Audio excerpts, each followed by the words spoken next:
ఓం నమో వెంకటేశాయ. కోనసీమ తిరుమల వాడపల్లి క్షేత్రంలో వేయించేసి ఉన్న శ్రీభూ సమేత శ్రీ వెంకటేశ్వర స్వామి యొక్క సన్నిధానంలో నిస్సోత్సవ, పక్షోత్సవ, మాసోత్సవ, అయినోత్సవ, సంవత్సరోత్సవాలలో భాగంగా ప్రతి సంవత్సరం ఆచరించే పవిత్రోత్సవ ప్రక్రియ ఆలయ పవిత్రతను పెంచే నిమిత్తమై, అలాగే సర్వసాంజర్థం, సర్వ ప్రాయశ్చిత్తార్థం, అలాగే ఈ సంవత్సర కాలంలో తెలియక అర్చనలో దోషాలు ఏవైతే ఉన్నాయో అవి పరిహరించే నిమిత్తమే, అలాగే తెలియక చేసే ఉత్సవాలలో దోషాలు ఏవైతే ఉన్నాయో అవి పరిహరించే నిమిత్తమే, అలాగే దేవాలయానికి విచ్చేసిన భక్తుల వల్ల కానీ సిబ్బంది వల్ల కానీ ఏ అపచారాలు అయితే జరిగాయో ఆ దోషాలన్నీ పరిహరించే నిమిత్తమే పవిత్రోత్సవ ప్రక్రియ.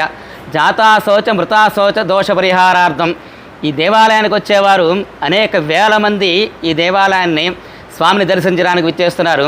అలా వచ్చిన వారు తెలిసి తెలియక జాతాశౌచం పుట్టుక వార్త విన్న ఆ దేవాలయానికి ప్రవేశించిన, మృతాశౌచం మరణ వార్త విని దేవాలయంలో ప్రవేశించిన ఆ దోషం పరిహరించే నిమిత్తమే, అలాగే ఈ దేవాలయంలో అనేక పశుపక్షాదులు మరణించిన ఆ దోషం పరిహరించే నిమిత్తమే, సకల శాంతి కొరకు పరమాత్మకి విశేషమైన శక్తి ఆపాదించే నిమిత్తమే స్వామికి జరిగే పవిత్రోత్సవ ప్రక్రియ త్రయాణిక దీక్షాపూర్వకంగా 3 రోజుల దీక్షగా దశమి, ఏకాదశి, ద్వాదశి అనగా ఆగస్టు 4, 5, 6 తేదీలలో అత్యంత వైభవంగా భక్తి శ్రద్ధలతో స్వామి యొక్క సన్నిధానంలో ఆచరించబడుతున్నది.